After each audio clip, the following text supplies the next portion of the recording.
देखते ही देखते bank Nifty ने आज फिर से नया हाई बना दिया और मार्केट के महारथी सेगमेंट में आज बहुत ही हमारे खास मेहमान जो हैं head of strategies ICICI securities के विनोद कार्की जी। विनोद भाई नमस्ते, थैंक यू वेरी मच समय देने के लिए।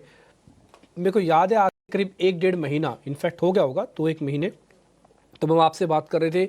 तब मार्केट के अंदर एक्सट्रीम वीकनेस थी, रीजनिंग हम गिन रहे थे, गिनवा भी रहे थे, आप भी हमको कुछ नोटिस करवा रहे थे, लेकिन तब भी आपने एक फाइन ट्यून करके एक बातचीत बोली कि भाई चीज़ें कहीं ना कहीं अच्छे की तरफ ही बढ़ रही हैं, चाहे वो वैल्यूएशन फ्रॉथ घटे, चाहे मार्केट्स के अंदर कुछ वॉमिट हो अच्छे से, लेकिन वो चीज़ें अच्छे की तरफ बढ़ रही हैं। आज हम आपसे जब बात कर रहे हैं तो bank Nifty all time high है। सर आपकी कैलकुलेशंस क्या कहती हैं अभी मार्केट्स में, और फिर आगे की डायरेक्शन जरा बताइएगा। जरूर डिम्पी, ऐसा है कि बाजार एक तरह का जो क्रॉस रोड बोलते हैं उस पे खड़ा है एज ऑफ नाउ। तो जैसे आपने प्रीवियस मतलब बहुत लोग इसको क्राइसिस का नाम भी दे रहे हैं और हो सकता है ये क्राइसिस बन जाए।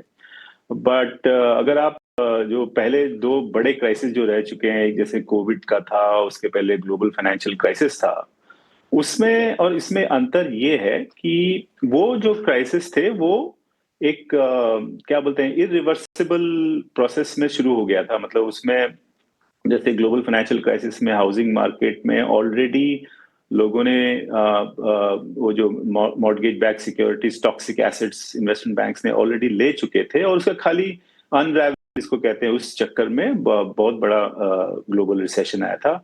और कोविड तो आपको पता ही है एक एक्ट ऑफ गॉड था जिसमें इंसान कुछ नहीं कर सकता। अब इस सिचुएशन में ऐसा है कि अभी भी एग्जिट ऑप्शन जिसको कहते हैं, इस क्राइसिस से निकलने का एग्जिट ऑप्शन इंडिविजुअल्स के हाथ में है कि उनके वो अगर डिसीजन ले सही और जो कॉमन सेंस डिमांड करता है कि करना चाहिए, अगर वैसा करें तो इस क्राइसिस से अभी भी हम निकल सकते हैं। अगर बायलैटरल ट्रेड एग्रीमेंट जिसको कहते हैं वो ठीक ढंग से नेगोशिएशन हो जाए अगले कुछ महीनों में, तो ये क्राइसिस अवॉइड हो सकती है। ऐसा नहीं कि हम प्री सेट ट्रेजेक्टरी में चले गए कि ये तो होना ही है ना।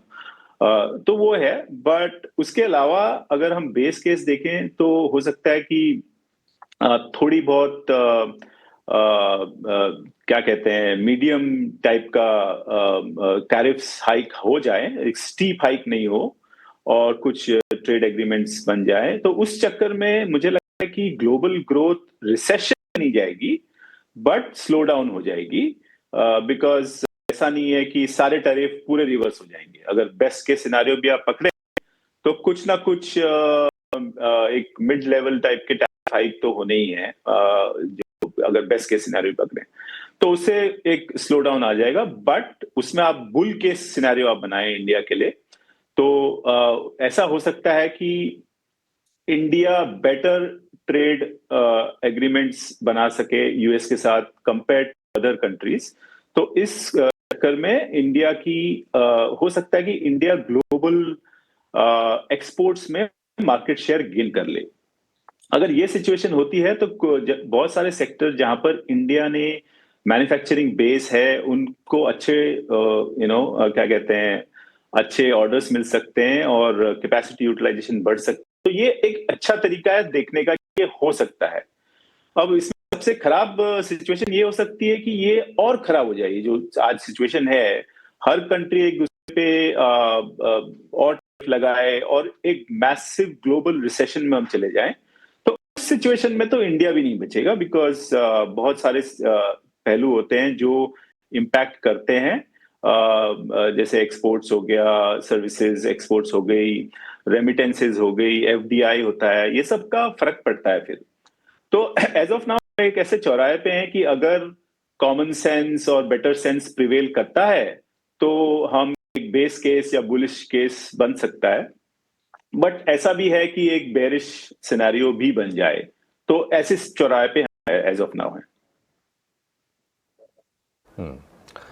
विनोद सर नमस्कार, अभिषेक बोल रहा हूँ। बिल्कुल सर, आपकी बातें ध्यान से मैं सुन रहा था कि मतलब बुल केस यहाँ से है, लेकिन जो खतरे हैं उस पर ध्यान रखना चाहिए और ये स्पाइरलिंग इफेक्ट हो सकता है अगर ये ट्रेड सिचुएशन गहराती है और बाकी देश भी टैरिफ को लेकर गुत्थम गुत्था होते हैं। तो मैं सर बुल केस वाले तरफ खड़े होके आपसे एक सवाल पूछता हूं।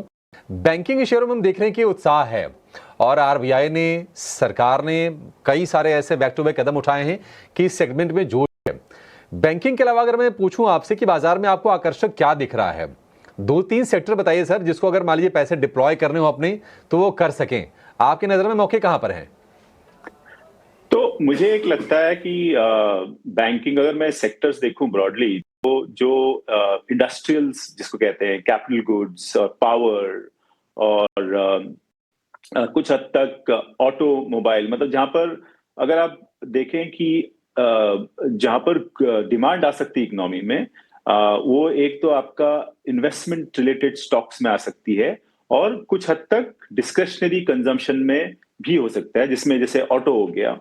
और अगर जैसे हम बुल के किनारे में बोल रहे हैं कि जहां पर इंडिया कुछ हद तक एट द मार्जिन कुछ ग्लोबल एक्सपोर्ट्स का शेयर ले जाता है, तो जो ग्लोबल मैन्युफैक्चरिंग एरिया में इंडियन कंपनीज हैं, कुछ फार्मा हो सकती है, केमिकल्स हो सकती है, कुछ इवन डिफेंस में मैन्युफैक्चरिंग हो सकती है, यहाँ पर एक जो कहते हैं पॉजिटिव तरीके से अगर आप देखें तो हो सकता है कि इस क्राइसिस में हमको ग्लोबल एरिना में, ग्लोबल ट्रेड में फायदा हो जाए। तो जो जहां पर हमारे पास क्षमता है कि हम मैन्युफैक्चर करते हैं, इंडिया में ऑलरेडी मैन्युफैक्चरिंग बेस है, उन कंपनीज में मेरे हिसाब से नजर रखनी चाहिए कि जहां पर ग्लोबल मैन्युफैक्चरिंग बेस है और कुछ ये फायदा हो सकता है हमको इस ट्रेड वॉर का।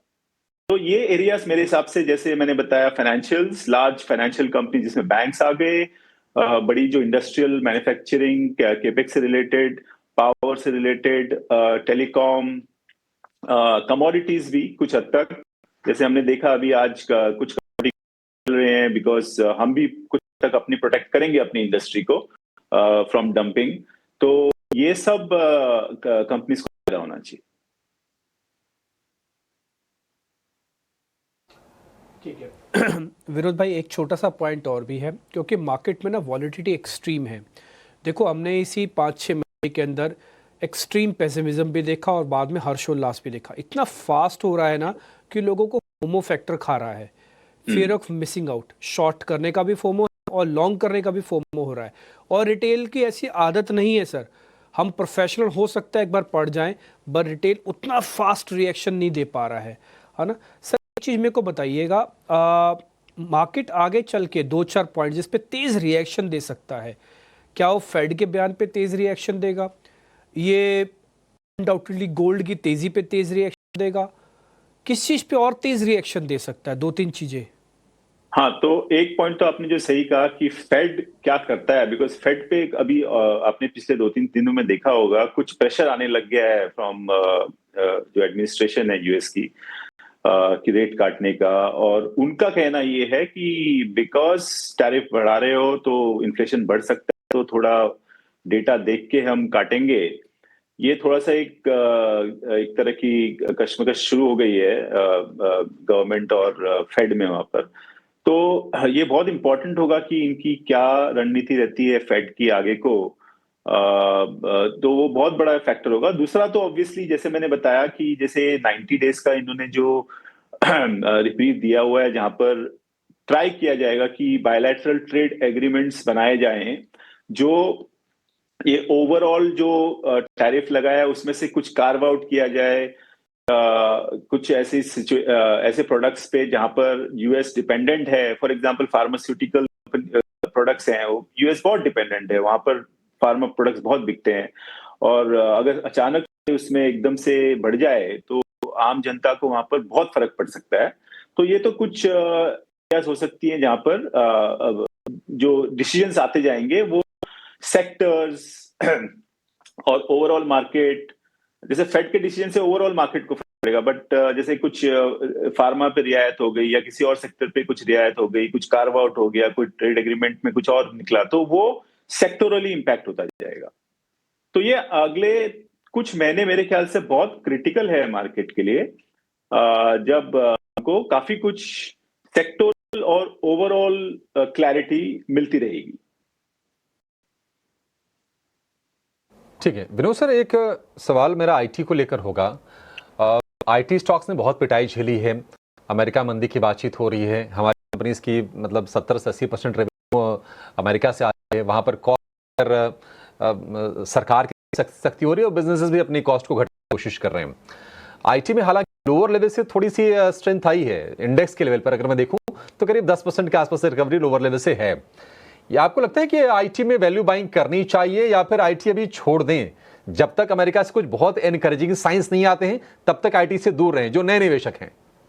देखिए, आईटी का आप अगर सीधा सीधा हिसाब लगाइए, आप सिर्फ आईटी इंडेक्स का चार्ट देखिए कोविड के पहले का, और आप उसको ले जाइए करीब ग्लोबल फाइनेंशियल क्राइसिस के बाद वाला, जो मतलब ऑलमोस्ट आप समझ लीजिए 2010-11 से लेके 2018-19 जो प्री कोविड पीरियड है।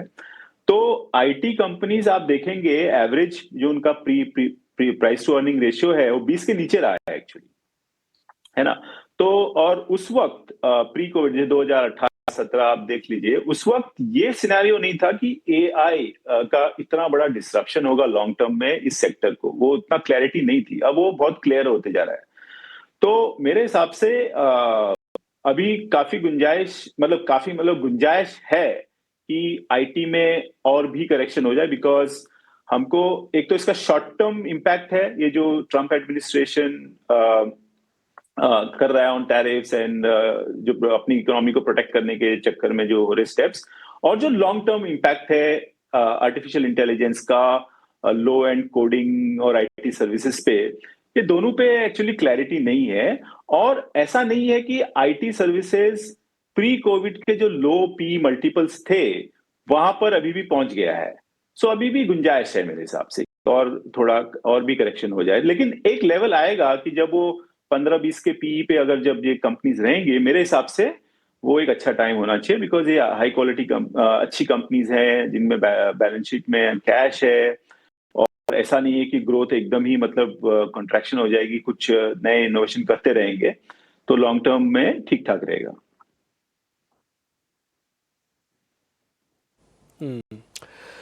ठीक है सर, पॉइंट टेकन। आज आपसे फिर बातचीत करके काफ़ी अच्छा लगा विनोद भाई, और दूसरा आप काफ़ी फैक्चुअली बोलते हैं, निडर होकर भी बोलते हैं, ये सुनने में तो और अच्छा लगता है। बहुत बहुत शुक्रिया, थैंक यू वेरी मच आज समय देने के लिए फिर से sir, thank you very much. करीब 625 पॉइंट की बढ़त है इस समय निफ्टी बैंक पर। जस्ट इमेजिन, 625 पॉइंट, और परसेंटेज में 1% है। निफ्टी का ऑलमोस्ट 3 गुना है। निफ्टी तो 0.3% ही है, ये 1% पार कर चुका है। कई बार आपको लगता होगा कि फोमो हो रहा है, अब तो मेरे को भी ऐसा लगता है कि फोमो हो रहा है, फियर ऑफ मिसिंग आउट। हमारी सारी कैलकुलेशन 54,000 पे आके रुक गई, लेकिन देखते देखते अब हम 56,000 की बैंक निफ्टी देख पा रहे हैं। Mind blowing. और इस बीच HDFC बैंक आज फिर से 2% ऊपर है।